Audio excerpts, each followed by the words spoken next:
So let's get started.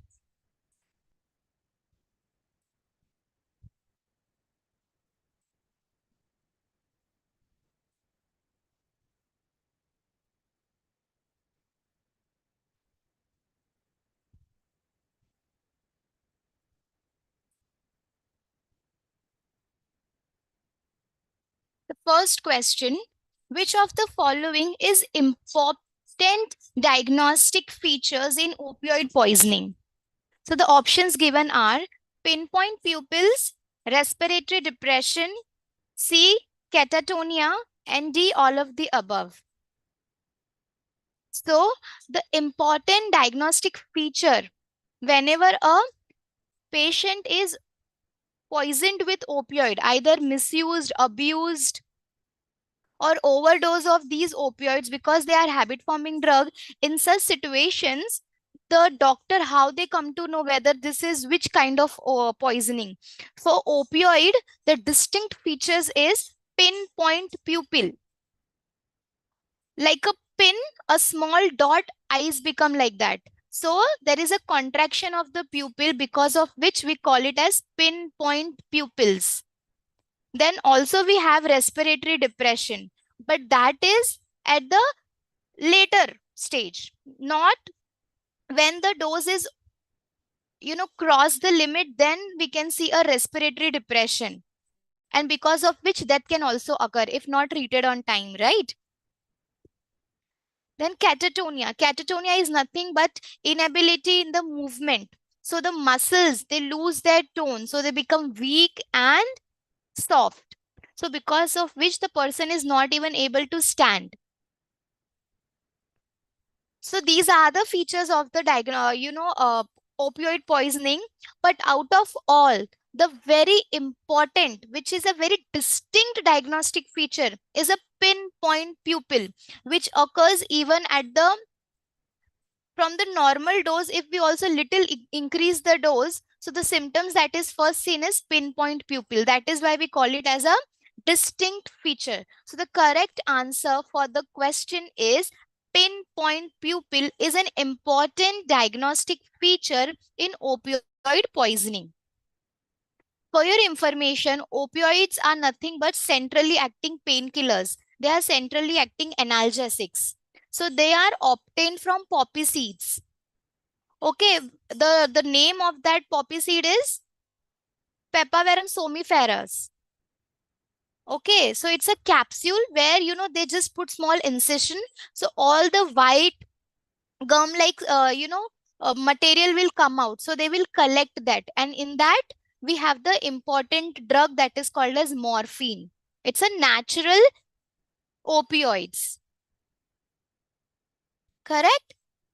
And you also know that all the opioids, they act on three receptors: mu receptor, kappa receptor, and delta receptor. Okay, every receptor has different role. More or less they are same, but they exhibit little different action if they are activated. Okay, so remember that about opioids.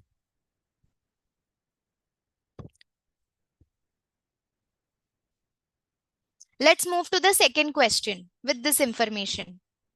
The second question says that opioids generally produce euphoric effect by inhibiting dash in the CNS. You know that if the mu receptor is activated, then the response that we get is euphoria, correct? Since these are why these are called as habit forming drugs, why people misuse, abuse it? Because they give the pleasure, the happiness.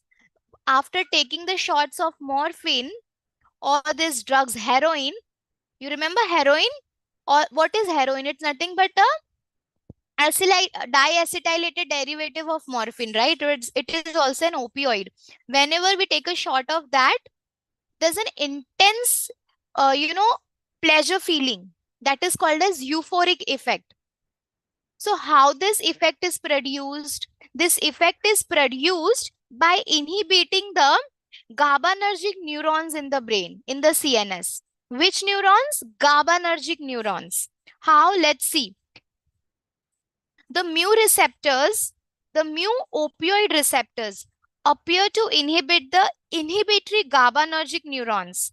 Once they inhibit the GABAergic neurons, which is inhibitory by nature, thereby they facilitate dopaminergic release. So they facilitate dopamine release in nucleus accumbens, which is part of the CNS. Okay. Since we are inhibiting the GABAergic neurons, which in turn facilitate the release of dopamine in the nucleus accumbens, the release of dopamine provides the effect of euphoria. So dopamine is a happy hormone, right? Serotonin and dopamine. So here, see, you can get two type of questions here. Now here it is clearly asking you how it is produced by inhibiting which type of receptor neurons. So that is why we will go with the answer GABA. Supposing if the question is little twisted and the question says which of the which of the neuron release provides euphoric effect. So the answer in that case would be the dopamine. Okay, so dopamine, the euphoric effects are most likely mediated by the dopamine neuron release in the nucleus accumbens. Okay, that should be the name that you have to remember. So to our question, opioids generally produce euphoric effect by inhibiting GABAergic neurons. Okay, which in turn facilitates the dopamine release in the nucleus accumbens. So the correct answer is answer A, GABA. Gamma aminobutyric acid. It is a type of inhibitory neurotransmitter in the CNS. Let's proceed with the third question. Which of the following opioid inhibits norepinephrine or serotonin reuptake in the CNS? Okay, to answer this, you should know that we are talking about opioids. So in opioids, we had classifications, right? Natural, semi-synthetic, synthetic. So in synthetic, you have this drug called as tramadol, tapentadol, correct? Tramadol. You do remember tramadol because it is one of the painkillers given to give relief from cancer pain, which is a very severe, intense kind of pain. You remember tramadol? Tramadol and tapentadol. They are atypical opioids, means they usually don't act on the receptors of mu, kappa, and delta. By the way, instead, they act on the centrally acting neurotransmitters like norepinephrine or serotonin. Okay. So first you should know about tramadol. So tramadol is a centrally acting analgesic, a painkiller. Okay, it is an atypical opioid. Why? Because it inhibits reuptake of norepinephrine or noradrenaline and serotonin. So tramadol inhibits both. It inhibits reuptake of, you understand reuptake? If the reuptake is inhibited, means it is not taken back into the presynaptic neurons, then it will be available. The norepinephrine and dopamine will be available to provide its action on the post ganglionic fibers, okay, on the post receptors, which in turn helps in relieving the pain. Okay, so now the point is tramadol inhibits both. Okay, so once it inhibits both, it inhibits reuptake of norepinephrine and serotonin, that in by increases the serotonin release and thus activates monoaminergic spinal inhibition of pain. Okay, monoaminergic spinal inhibition of pain. So this tramadol's analgesic action is partially reversed by the opioid antagonist called naloxone. Okay, you can get a question like this also. Important point about tramadol. Tramadol is contraindicated in epilepsy. So if a patient is suffering from epilepsy and having a cancer also, then you can't give tramadol to get a relief from cancer pain because it also precipitates epilepsy. Okay, remember this very important point. Also, one important point, tramadol should not be given to patients whoever is taking selective serotonin reuptake inhibitor, because what happens, the SSRIs which you have learned under antidepressant, they will also increase the concentration of serotonin, correct, in the synapse, because they also inhibit the reuptake. So there will be too much serotonin and that will lead to serotonin syndrome. Okay, so, an important point that tramadol should not be given to patient whoever is already on SSRIs therapy. Okay, because there is a risk of serotonin syndrome. So, these three important points should be remembered about tramadol, because these important points also same for pentadol, because वो भी उसी class में आता है. Tramadol and pentadol both are synthetic centrally acting analgesic. The important, how it is different from other morphines, codeines, it is different in their mechanism of action. They act on monoaminergic neurons. Okay. Now for this question, it says that which of the following opioid inhibit norepinephrine or serotonin reuptake? So there's a catch of or. Okay. So the correct answer is tapentadol. How? Because tapentadol, it inhibits norepinephrine more than that of serotonin. So it favors, it selectively inhibits reuptake of norepinephrine as compared to that of serotonin. So thus it primarily activates central noradrenergic pathways to show analgesic effect. Okay, so tapentadol is an useful alternative to tramadol for acute as well as chronic pain of moderate severe. Okay, so remember, if it is and, so which of the following opioid inhibits both norepinephrine and serotonin, then the correct answer is tramadol. But here the question is asking which of the following opioid inhibit norepinephrine or serotonin reuptake in the CNS. So the correct answer is tapentadol. Tapentadol, it is an atypical opioid analgesic. Let's move on to the fourth one. Which of the following is 4-phenylpiperidine derivative of morphine? 4-phenylpiperidine derivative of morphine. So the correct answer is meperidine. In the name only you will come to know. Piperidine, so it is meperidine. Okay. Can you see the spelling Peridine? That is resembling nothing but piperidine. So this is the very easy one to guess. Okay, so remember it. The 4-phenylpiperidine derivative of morphine is nothing but meperidine. Meperidine is also called as pethidine. Pethidine. Okay, it has got two names. So whichever you see in the option, that we have to mark. So right now we are seeing meperidine. So the correct answer is meperidine. For you, I have placed a structure also. Can you see?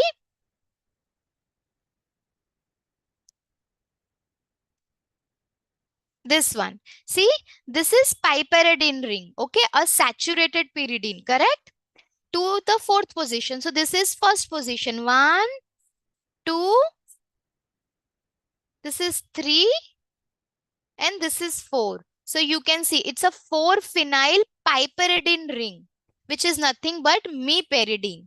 Okay.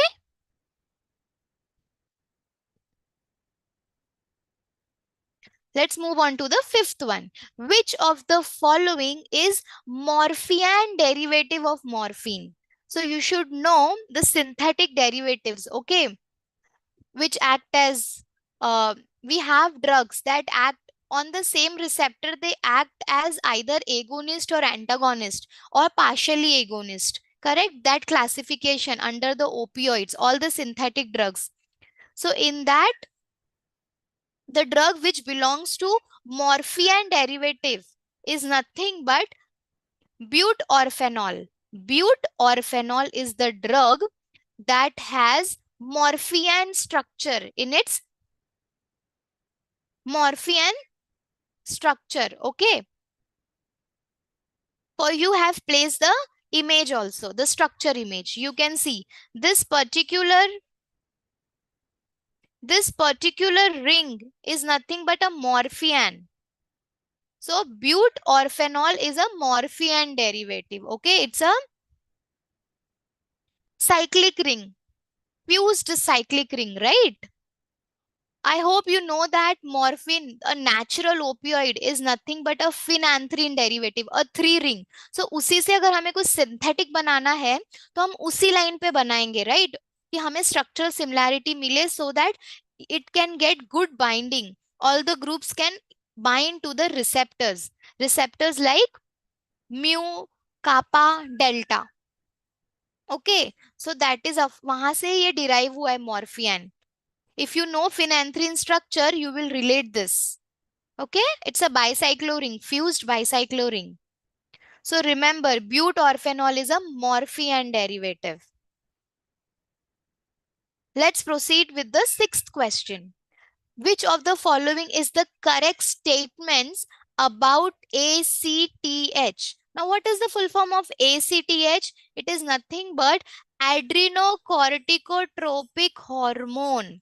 Adrenocorticotropic hormone, a hormone that is required for the release of cortisols, which is corticosteroids, right?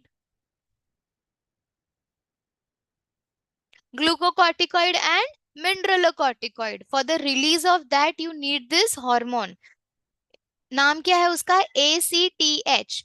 एड्रिनो, because you know adrenal gland में ही रहते हैं तुम्हारे mineralo and glucocorticoids, right?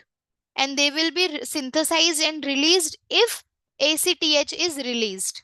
तो ACTH भी कब release होता है? जब कॉर्टिकोट्रोपिन हार्मोन रिलीज होता है, करेक्ट? कॉर्टिकोट्रोपिन रिलीजिंग हार्मोन वो कब रिलीज होता है?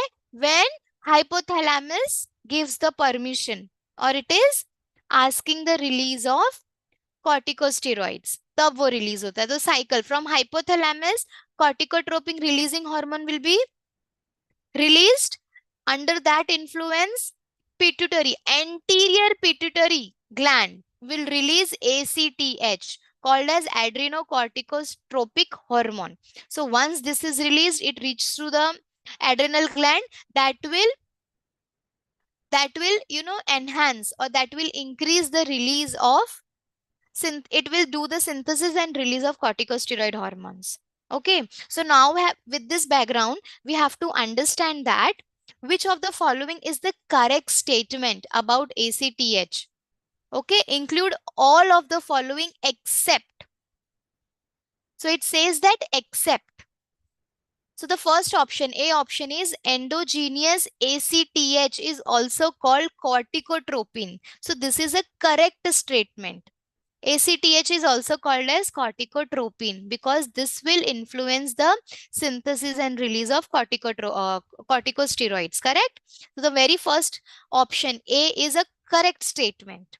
Now B, ACTH stimulates the synthesis of corticosteroids. So yes, it definitely stimulates the synthesis of corticosteroids. That is why it is released. Option C, ACTH is most clinically useful as a diagnostic tool in adrenal insufficiency. So yes, in adrenal efficiency, this hormone level will increase in the blood, and that is a diagnostic tool to understand that adrenal gland is not functioning well. Okay.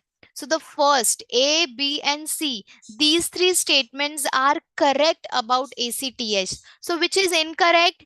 The D one is incorrect. It says that the oral route is the preferred route of administration, but the preferred route of administration is intramuscular, IM. It's not oral.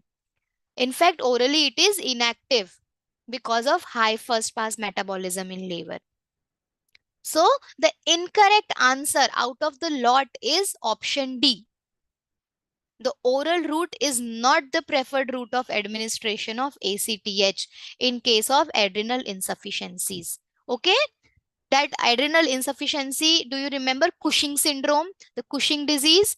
It is that. Okay? So for sixth question, the correct answer is oral route, which is the incorrect statement about ACTH. Okay? Seventh one, metirapone, an inhibitor of steroid synthesis, produces A option, inhibition of 11 hydroxylation, B, secretion of 11 deoxycortisol, C, interference with cortisol and cortisterone, and D, all of the above. So it does what? So it does all of the above. Metirapone is nothing but a steroid synthesis. Okay, it's a steroid. It inhibits enzyme 11 beta hydroxylase. So it stops 11 hydroxylation. Okay. In liver, it secretes 11 deoxycortisol. This inhibitor, since it's an inhibitor, so it interferes with cortisol and corticosterone synthesis. And that is why metirapone performs all of the following functions. So the correct answer is all of the above.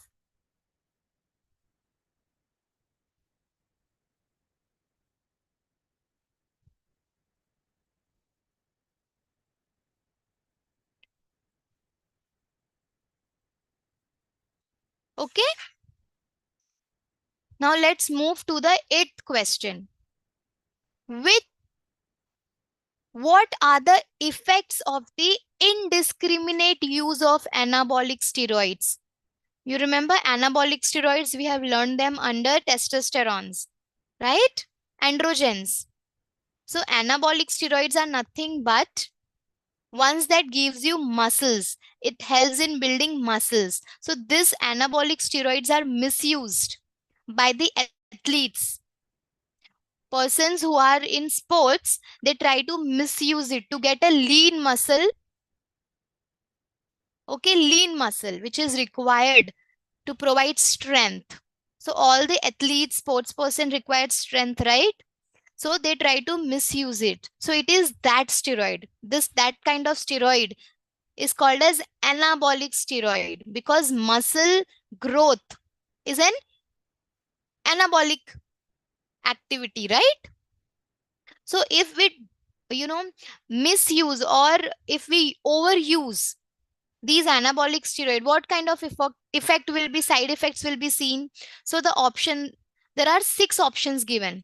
So the first option is increase in aggressive behavior. Second option, depression. Third option, high blood pressure. Fourth is acne. Fifth is liver damage. And sixth is sexual problems. Since these anabolic steroids are nothing but male hormones, right? They are male sex hormones. They are derivatives and synthetics male sex hormones. So usse kya hoga? If it is a sex hormone, so if it will be overproduced, so there will be a sexual problems, right? Incompetencies, incompatibilities. So that will happen. So definitely sixth is a sexual problem. Definitely it happens. Then since steroids, they damage the liver also. So liver damage, acne is the problem. It is a side effect of anabolic steroid. High BP, high blood pressure, because more muscles, more blood circulation, right? More blood vessels is required to supply to those muscles. So it all those leads to high blood pressure.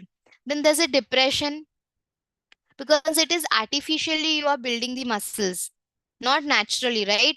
And since muscle growth happens, so men tends to show very aggressive behavior.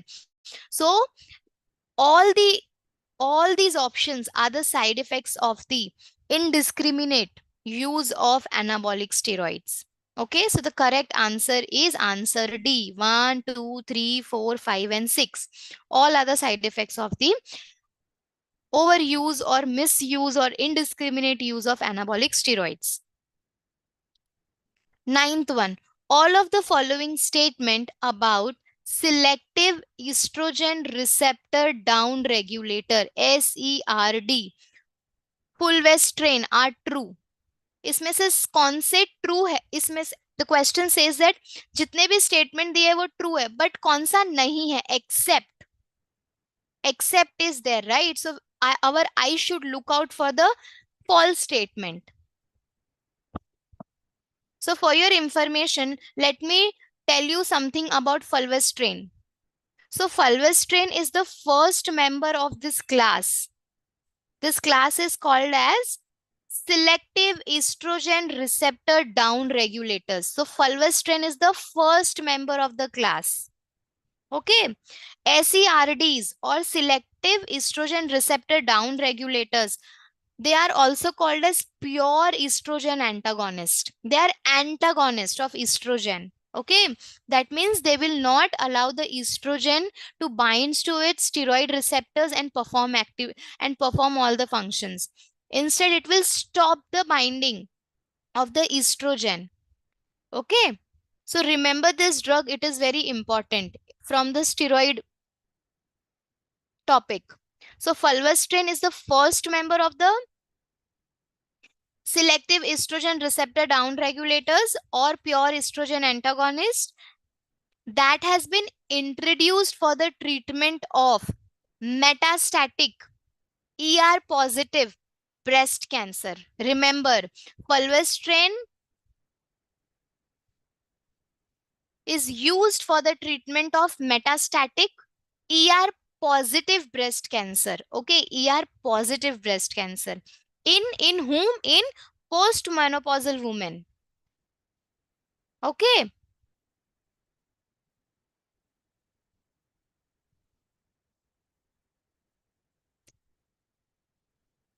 Fulvestrant is administered monthly. It is given once in a month in the IM form, in IM injections. Okay, remember this. In the buttocks. Okay, so there is so fulvestrant IM injection is administered in the buttocks because it requires slow release. That is why it is slowly absorbed and has an elimination T half of more than a month. Why it is given once in a month? Because it has T half of more than a month. Okay, एक shot देने से एक महीने से ज्यादा वो medicine effect दिखाती है. So that is why. And always remember, all the hormonal therapies are always given in very small concentration because they act at the steroid receptor. Steroid receptor पे act करने का मतलब क्या है? They act on the nucleus receptor. So nucleus पे क्या होगा? Though it is a slow receptor, but if even one drug is bound to the nuclear receptor, it can provide multiple copies of DNA RNAs, which will provide you proteins, all the functional proteins. So even in small concentration, you will get a big effect. That is why. Okay, so now let's read about the options. So fulvestrant, which is an SERDS, it is a selective estrogen antagonist. Yes, this is a very true statement. Fulvestrant is a selective estrogen antagonist. That is why we are calling it as down regulator. It decreases the synthesis of estrogen and release. That is why it belongs to this class. It's an antagonist, a pure antagonist. So A statement is true. Now B statement. Used in the treatment of breast cancer. Yes, it is used in the treatment of ER positive breast cancer in postmenopausal women when tamoxifen is not effective. Tamoxifen, do you remember what is it? Tamoxifen is nothing but selective estrogen receptor modulator. Okay.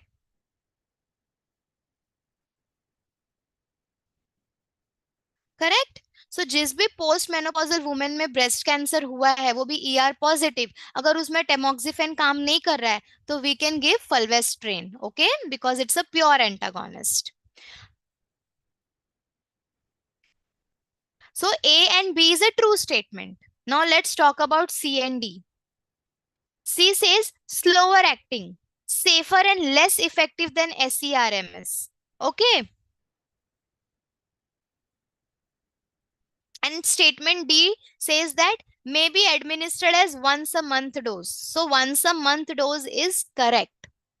So out of the four options, the incorrect one is slower acting, safer and less effective than SERM. So it is not slower acting, not as safe as tamoxifen, which is SERM.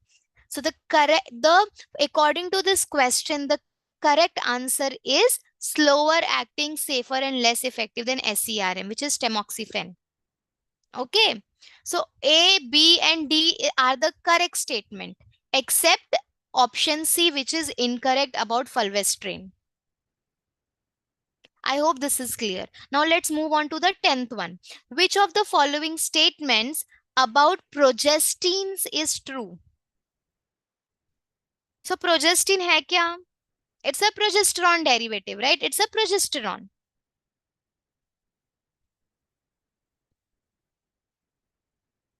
So remember few points about progesterone. Progesterone is mostly injected IM in oily solutions, okay? But now we can give it as oral also by performing micronized formulation, okay? By developing micronized formulation, oral administration of progesterone is developed. So if you read the first option, that progesterone is rapidly absorbed following administration by any route. So yes, now orally IM we can provide it. Okay, let's read the 10th question first. It says that which of the following statements about progesterone is true? So इन चारों में से progesterone के लिए कौन सा statement true है? So I have told you about A statement, that progesterone is rapidly absorbed following administration by any route. So yes, by oral route, because it is formulated now, and IM route. Okay.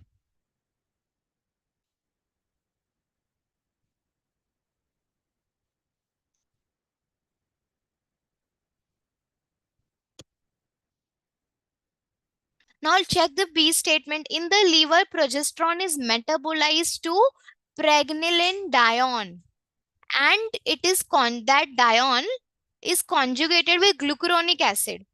So yes, this statement is also true. How? See, progesterone is completely degradation occurs. Progesterone complete degradation occurs in the liver, and the major product that is formed is nothing but pregnanediol. So remember this point, progesterone is completely degraded in liver to produce a major product, that is pregnanediol. Pregnanediol. And this particular product is excreted in urine as glucuranoid and sulfate conjugate. So, okay, with glucurononic acid and sulfate, it is conjugated and excreted in urine.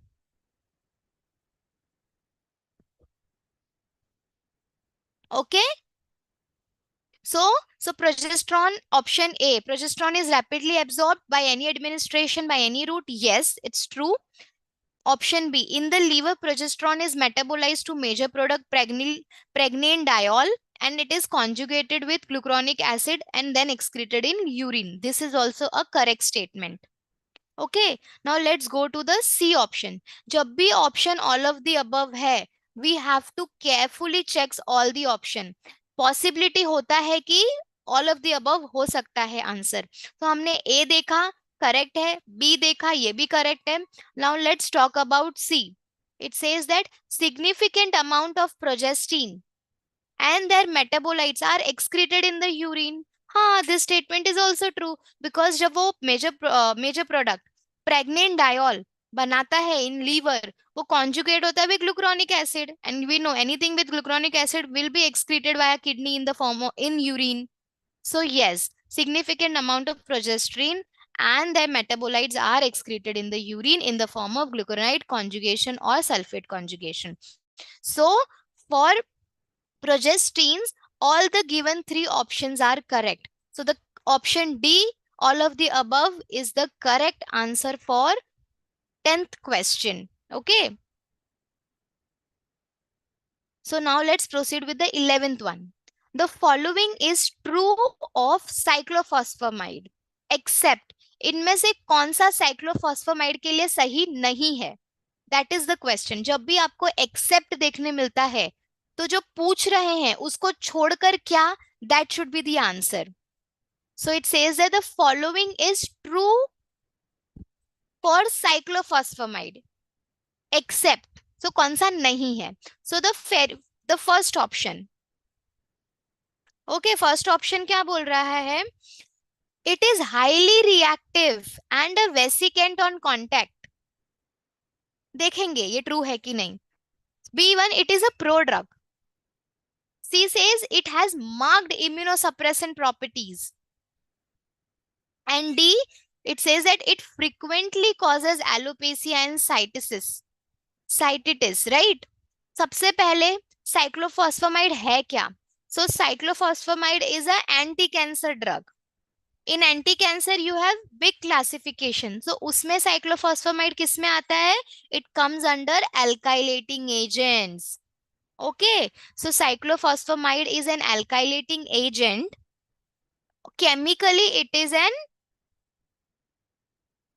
nitrogen mustard. Chemically, it is a nitrogen mustard. Okay, cyclophosphamide is a nitrogen mustard.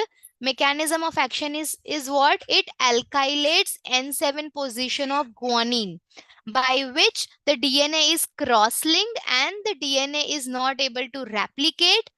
If DNA is not replicating, cell will not grow. So that is how we will stop the abnormal cell growth in cancer cells. Okay. So remember that cyclophosphamide is an alkylating agent. Chemically, it is a nitrogen mustard. Okay. See, cyclophosphamide is inactive as such.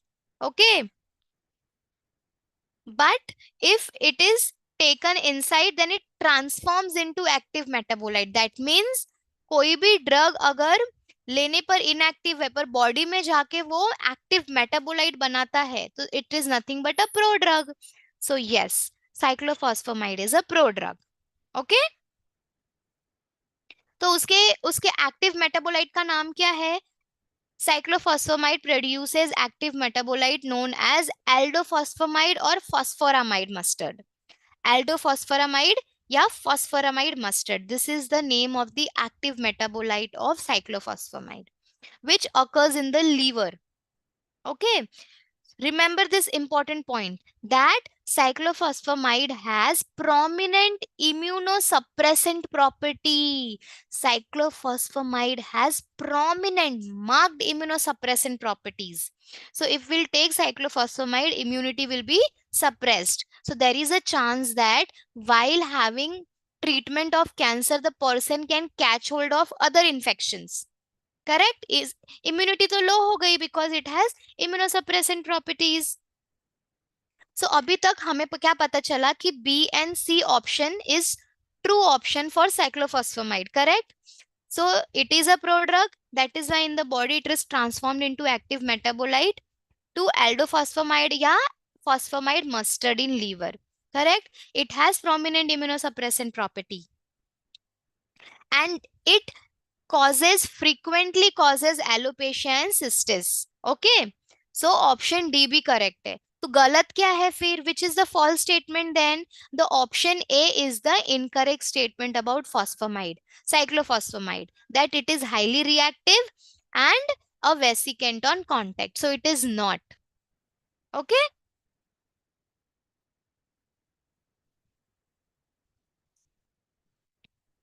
Also remember cyclophosphamide is very useful drug in solid tumors. Solid tumors means what? Breast cancer, prostate cancer, mouth cancer, all these are solid. A organ, okay? Wherever a organ is involved, that is a solid tumor. So for 11th question, the correct answer is answer A. which is incorrect about cyclophosphamide. Now let's proceed with the 12th one. The most important target action of chlorambucil is. So उससे पहले आपको chlorambucil क्या है पता होना चाहिए. Chlorambucil is again a alkylating agent. Okay. Also a nitrogen mustard. तो cyclophosphamide के क्लास में ही chlorambucil आता है. ठीक है. So chlorambucil is a very slow acting alkylating agent. Okay. And it shows more activity on lymphoid tissue than a myeloid tissue. तो उसका सबसे important target है lymphoid tissue. Okay. और chlorambucil is a drug of choice for long-term maintenance therapy for lymphatic leukemia, chronic lymphatic leukemia. जिसको भी blood cancer है, white blood cell का leukemia, उनके chronic condition में chlorambucil is the drug of choice. Okay. And it also has some immunosuppressant property. So chlorambucil is also having some immunosuppressant property. It is effective on lymphoid tissue. So from the given option, the option A says myeloid tissue, B says lymphoid tissue, C says neural tissue, D says skin. So हमें पता है कि chlorambucil, which is a nitrogen mustard alkylating agent, effective, especially it has activity on lymphoid tissue. So the option B is the correct option for 12th question. 13th one. Which of the following anti-cancer drug has high hematogenic potential? Means ऐसा कौन सा anti-cancer drug है जो high emetic है? मतलब that causes vomiting and nausea सबसे ज्यादा. So options है A vincristine, B chlorambucil, C 6-mercaptopurine. Okay, vincristine is nothing but vinca alkaloid. They are nothing but microtubule damaging agent, correct? Chlorambucil is a nitrogen mustard alkylating agent. 6-mercaptopurine is purine antagonist. And D is cisplatin, which is a platinum coordinated complexes. So सबसे ज्यादा जिसके पास emetogenic property है वो है cisplatin. Okay, a platinum coordinated complex. Cisplatin. Okay. Cisplatin is a highly emetic drug. अगर ये drug हम लेते हैं for the treatment of cancer, vomiting होता है तो ये ड्रग के साथ to prevent nausea and vomiting, ये ड्रग के साथ हमें एंटी एमेटिक एजेंट देना पड़ेगा. ओके. सो हम डोमपेरिडोन भी दे सकते हैं इसके साथ. Domperidone combined with cisplatin.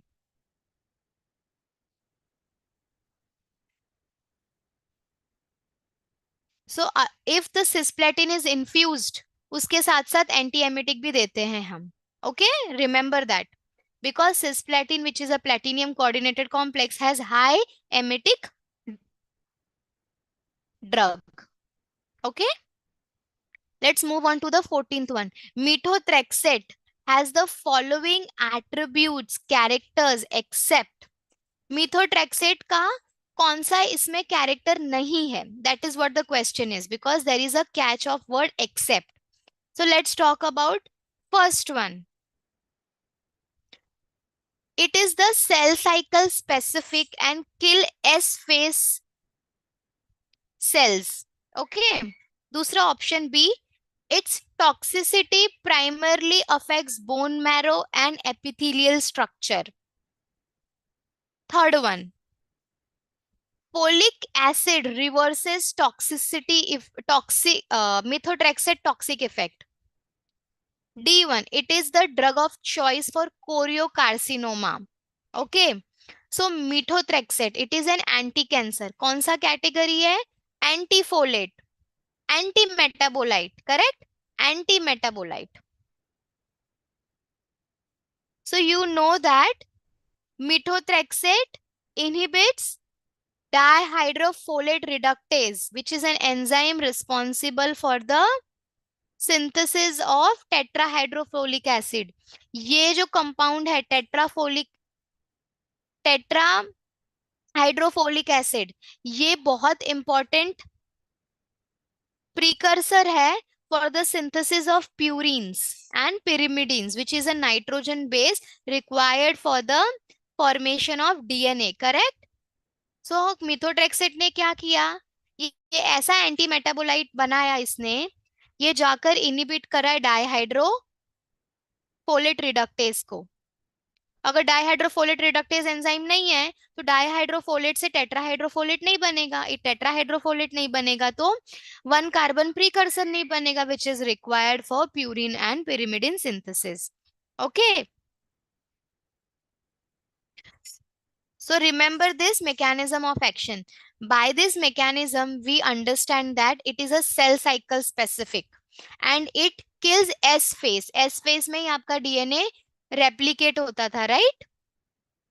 So ये S phase को specifically kill करता है. So the statement A is the correct statement about methotrexate. Okay. Now let's talk about B. So it definitely exerts major toxicity on bone marrow. Okay.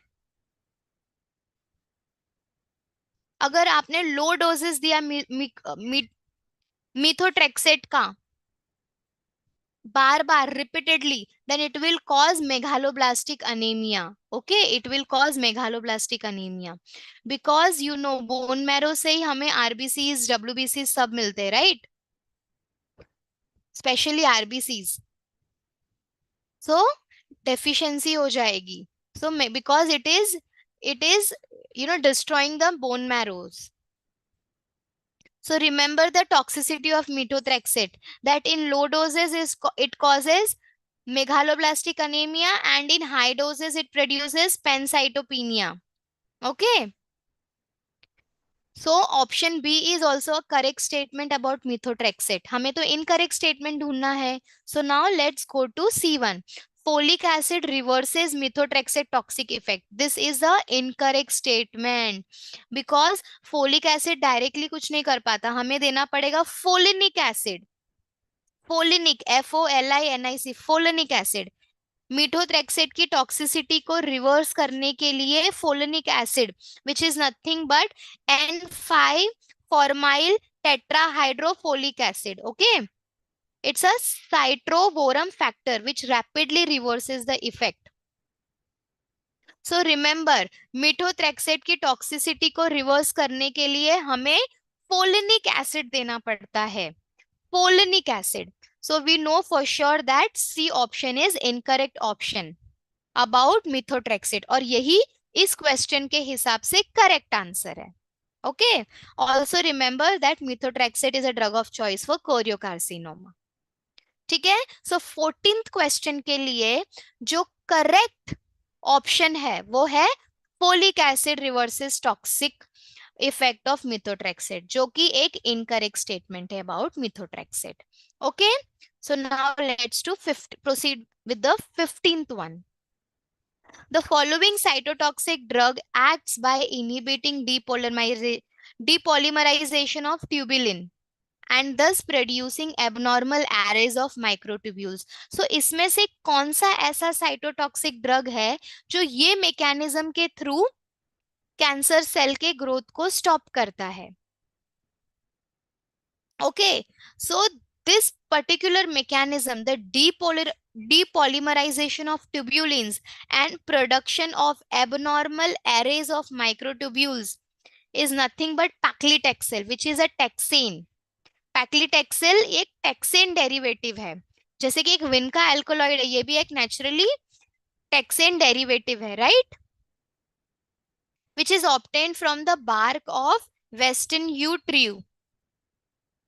इसका mechanism क्या है?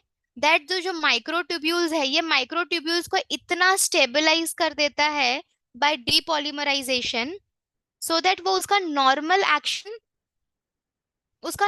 Action जो है वो perform नहीं कर पाता है. ठीक है, so remember that taxanes They binds to beta tubulin and enhance its polymerization. This mechanism, जब आपको पॉलीमराइजेशन एनहेंस करने की बात पूछी जाए तो always remember it is विनका alkaloid. और जब उसे माइक्रोट्यूब्यूल्स को डीपॉलीमराइजेशन करने की बात की जाए तो always remember it is taxanes. Okay, whenever you see microtubule as mechanism of action in anti-cancer, always remember two class of drugs, vinca alkaloids and taxanes। अभी उसमें देखना है हमको फर्दर कि अगर पॉलीमराइजेशन की बात हो रही है माइक्रोट्यूब्यूल्स की, so always go with vinca alkaloid. The drug names are vincristine, vinblastine. But if it is talking about depolymerization of microtubules, then always remember that it is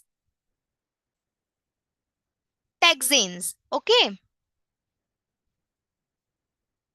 and ये depolymerization prevent करने के वजह से there is a formation of abnormal arrays और bundles of microtubules which are produced throughout the cell cycle। so meiosis phase में जहाँ पे cell का रेप्लिकेशन होता है, एक सेल से दो सेल्स बनते हैं, वो फेज में क्या होता है, वो फेज में हम माइक्रोट्यूब्यूल्स को प्रिवेंट करते हैं डीपॉलीमराइज होने से, जिसके वजह से एबनॉर्मल एरेज और बंडल्स बनते हैं।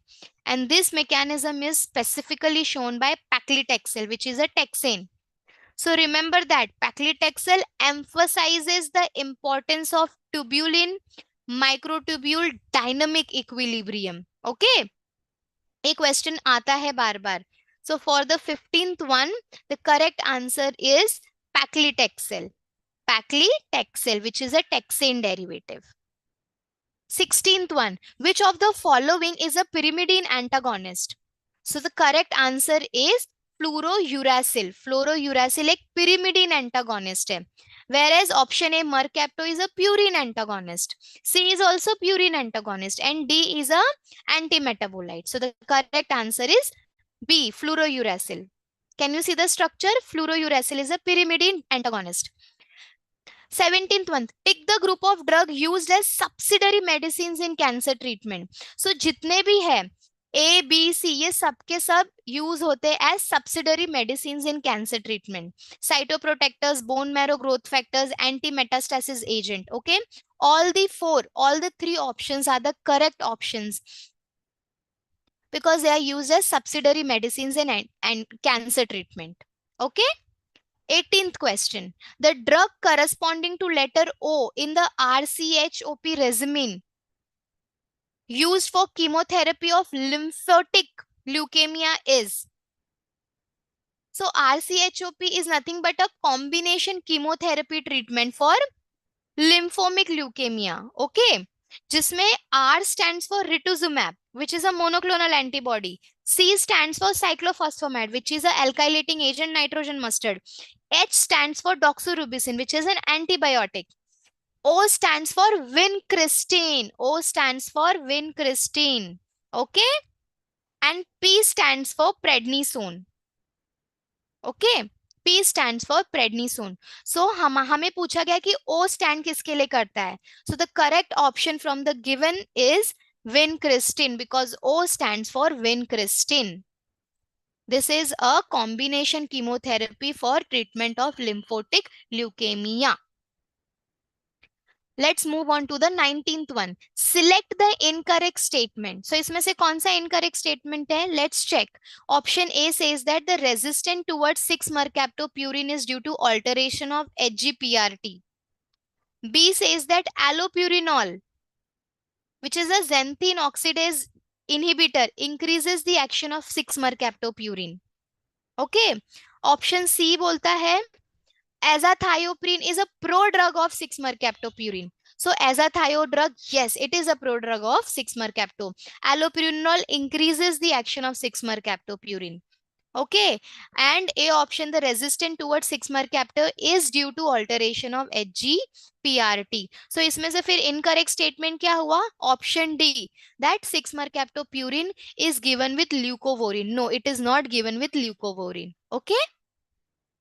So for 19th question, incorrect statement is option D, 6-mercaptopurine is not given with leucovorin। Okay. is given with leucovorin. Now let's move on to the question 20. Take the anti-cancer alkylating drug which is a derivative of alkyl sulfonate. Alkyl sulfonate. So A, you know it is pyrimidine antagonist. B is nothing but platinum coordinated complex, carboplatin. C is vincristine, vinblastine, which is a vinca alkaloid. तो बचा क्या? Busulfane, which is nothing but an alkyl sulfonate. So alkylating derivative में जो alkyl sulfonate है वो है busulfane. Okay. Now 21. The sympathetic preganglionic neurons release at dash terminals and the effect is always dash. मैंने आपको बोला है sympathetic nervous system हो या पैरासिम्पथेटिक नर्वस सिस्टम हो, दोनों के प्री गैंग्लियोनिक न्यूरॉन्स में सबसे पहले न्यूरॉन्स में जो रिलीज होता है न्यूरोट्रांसमीटर वो है acetyl choline. Acetyl choline is a pre ganglionic neurotransmitter on neurons released at their terminals. Okay, so हमारे लिए ऑप्शन क्या होगा फिर अगर हमें पता है कि एसिटाइल कोलिन है तो आइदर सी और डी. करेक्ट. अभी सी और डी में फर्क क्या है? इफेक्ट का फर्क है. एसिटाइल कोलिन एक्साइटेटरी होता है जब रिलीज होता है प्री साइनेप्टिक न्यूरॉन्स की, इनहिबिटरी होता है. So the correct answer is C, acetylcholine. The sympathetic preganglionic neurons release acetylcholine at their terminals and the effect is always excitatory. Okay, always excitatory because it activates nicotinic receptors. Okay, so always remember option C is the correct option for 21st question. 22nd question. Administration of a drug which inhibits norepinephrine synthesis is expected to cause what? Is expected to cause none of the above. Because अगर norepinephrine का synthesis ही inhibit हो जाएगा तो फिर bronchodilation नहीं होने वाला, because वो bronchoconstriction करता है. वो इंटेस्टिनल मोटिलिटी को बढ़ाता है ना कि इनहिबिट करता है, और वो इंसुलिन सिक्रीशन को बढ़ाता है ना कि कम करता है. तो अगर हमने ऐसा ड्रग दिया जो नॉरएपिनेफ्रिन के सिंथेसिस को इनहिबिट कर देता है तो इनमें से कोई भी एक्शन नहीं होने वाला है. So the correct option is none of the above for 22nd question. 23rd. In the parasympathetic system क्या होता है? In the parasympathetic system. Okay, let's check the option. A says axons of postganglionic neurons are shorter than preganglionic neuron. इन चारों option में से कौन सा सही है कि तीनों के तीनों सही है वो देखेंगे हम. So A says that parasympathetic system में axons of postganglionic neurons are shorter than preganglionic neurons. या तो there are more numbers of preganglionic neurons than postganglionic neurons in parasympathetic system. या तो C, choline acetylase is the transmitter between the post ganglionic and pre ganglionic, या all of the above. तो इसमें से सबसे सही स्टेटमेंट पैरासिम्पथेटिक का क्या है? तो सबसे सही स्टेटमेंट है दैट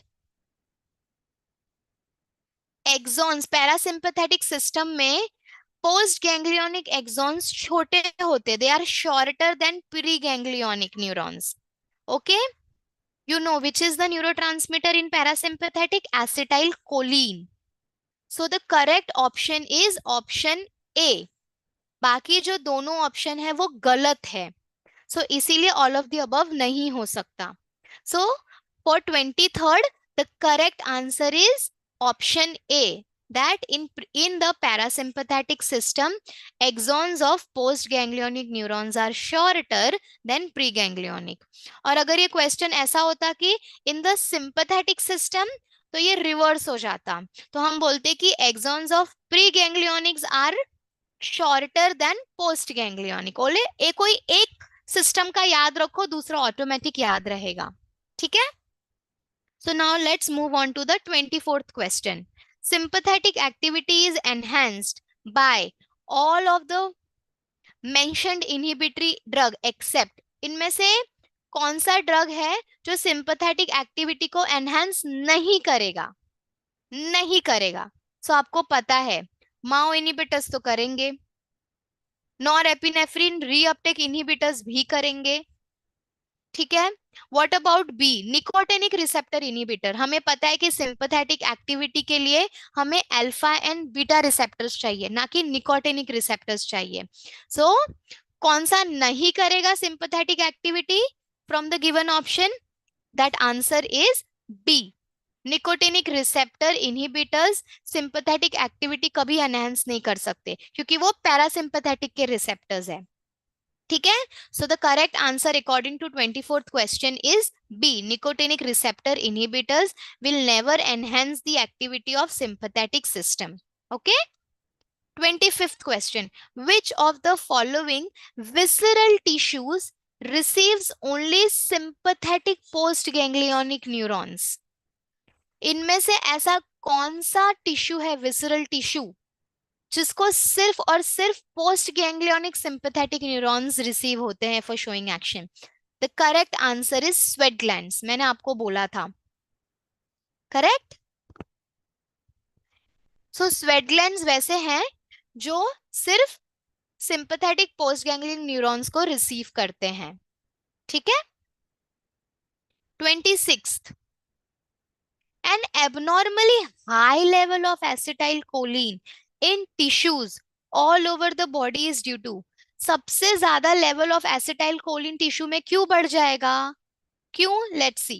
सो फर्स्ट ऑप्शन कहते हैं exposure to stress. Is stress causing high levels of acetylcholine, abnormal high levels?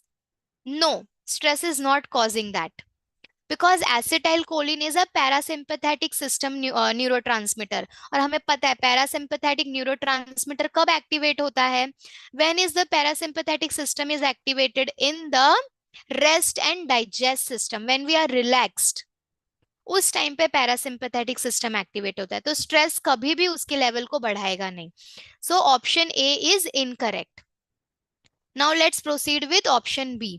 Widespread physiological activation of parasympathetic nervous system will increase the level of acetylcholine. No, that's not very correct statement. Okay. Now let's check the statement C. Increased activity of muscarinic receptors will increase the high level of acetylcholine. No, that's also not very correct, because it is talking about abnormally high. Okay. तो अगर muscarinic receptors बढ़ेंगे तो definitely acetyl choline ज्यादा है इसीलिए बढ़ा, but that's not abnormally high, right. Option D says that decreased activity of acetylcholinesterase enzyme. So we know acetylcholinesterase enzyme is required for the metabolism of acetylcholine. अगर उसके levels कम हो जाएंगे तो फिर acetylcholine को कौन ब्रेक करेगा? कोई भी नहीं. So it will be abnormally high in the synapse, और वो आपके रिसेप्टर्स को बाइंड करके एक्शन शो करता जाएगा. All the secretions will be increased, right.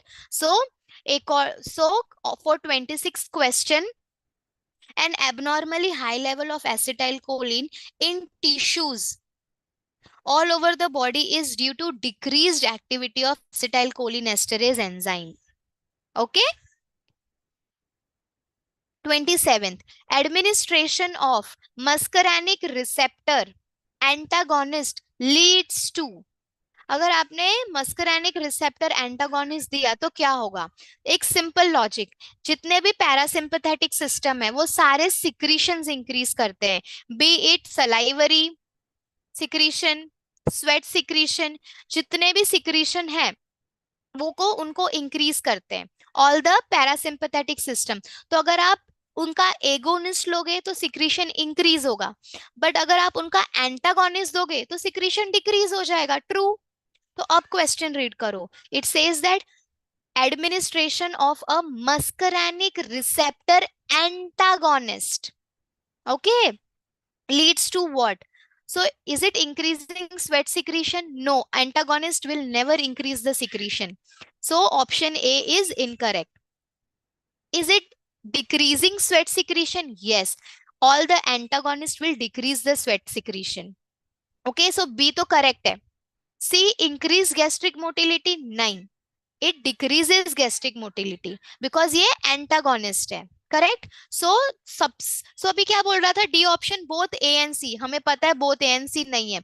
अगर क्वेश्चन ऐसा होता कि administration of muscarinic receptor agonist leads to what, तो फिर ए एंड सी करेक्ट होता, बिकॉज वो सिक्रीशन स्वेट का बढ़ाता है और गैस्ट्रिक मोटिलिटी भी बढ़ाता है. बट अभी क्वेश्चन है कि मस्करैनिक रिसेप्टर एंटागोनिस्ट क्या करेगा, तो फ्रॉम द गिवन ऑप्शन वो sweat secretion decrease करेगा. So the correct answer is B for 27th question. Okay. Now 28. When adrenergic receptors become activated, तो होता क्या है? Adrenergic receptors कितने हैं? So there are two main types of adrenergic receptors. Correct? एक sympathetic के हैं और एक parasympathetic के. जो भी options दिए हैं, from that we can guess that it is talking about sympathetic system, right? It is talking about sympathetic sorry, it is talking about sympathetic adrenergic receptors. So we know it is alpha and beta. Alpha was further subdivided into two main types, alpha 1, alpha 2, and beta 3 main subtypes, beta 1, beta 2, beta 3. Okay, सो ना हम सबका action check करते हैं. ये क्या बोल रहा है? Option A, alpha 1 increases heart rate stimulation. That's incorrect. सबसे ज्यादा प्रेजेंस किधर है? It is located in the blood vessels, vascular muscles, vasculatures, right. So heart के लिए वो डायरेक्टली कुछ नहीं करता. Okay. B, beta 1. Beta 1 is present in the heart and we know it increases heart function. So yes, it increases heart rate. So it stimulates heart rate. Okay. Now option C क्या बोलता है? Beta 2, coronary vasoconstriction. So beta 2 is not coronary vasoconstriction. In fact, it is bronchoconstriction. तो beta 2 भी गलत है. Beta 1 बोला है lipolysis. नहीं, beta 3 is involved in the lipolysis because it is majorly located in the adipose tissue. So alpha 1 in vasculatures, right? Alpha 2 is a centrally acting. Beta 1 is in heart. Beta 2 is in, majorly it is in bronchiole. And beta 3 is in lipolysis. So from the given option, the correct answer is beta 1. When adrenergic receptors become activated, when beta 1 binds to the receptor present in the heart and increases the activity of the heart. Okay. 29. The effector pathway of the ANS, autonomic nervous system, generally contains how many neurons? So it generally contains 2 neurons, preganglionic and postganglionic neurons, right? So the effector pathway of the ANS generally contains 2 neurons, preganglionic and postganglionic. Okay, so option B is the correct option for 29th question. The last question for the day, 30th question. It says that the choline ester resistant to both true and pseudocholinesterase is. इसमें से ऐसा कौन सा drug है, A B C D में से कौन सा ड्रग है जो choline ester, true and pseudo था, right? Acetyl choline ester is true and butyl acetyl choline ester is वो फॉल्स, दैट इज सुडो. ऐसा कौन सा ड्रग है दोनों से रेजिस्टेंट है? So the correct answer is bethanechol. Option C, bethanechol is the drug which is a choline ester. Bithanecol एक choline ester है. It is a muscarinic receptor agonist that is resistant to breakdown by both true cholinesterases, that is acetylcholine, and pseudocholinesterase, that is butyryl cholinesterase. हमारे body में दो तरह के cholinesterases है, acetylcholinesterase and butyryl cholinesterase. हमारा जो बिथानेकॉल drug है which is a muscarinic agonist, वो इन दोनों से भी ब्रेक डाउन नहीं होता है. अगर वो इन दोनों से भी टूटेगा नहीं तो क्या होगा? It will be long acting. So bethanechol is a long acting drug. Okay, because it is resistant to both true and pseudocholinesterases. So bethanechol का लॉन्ग ड्यूरेशन है. So the correct answer for 30th question is C, bethanechol. Bethanechol is a cholinester that is resistant to breakdown by true cholinesterase, that is acetylcholine, and pseudocholinesterase butyryl choline, leading to a longer duration of action as compared to acetylcholine. Okay, so here we end this session. I hope you all have understood this session. Thank you.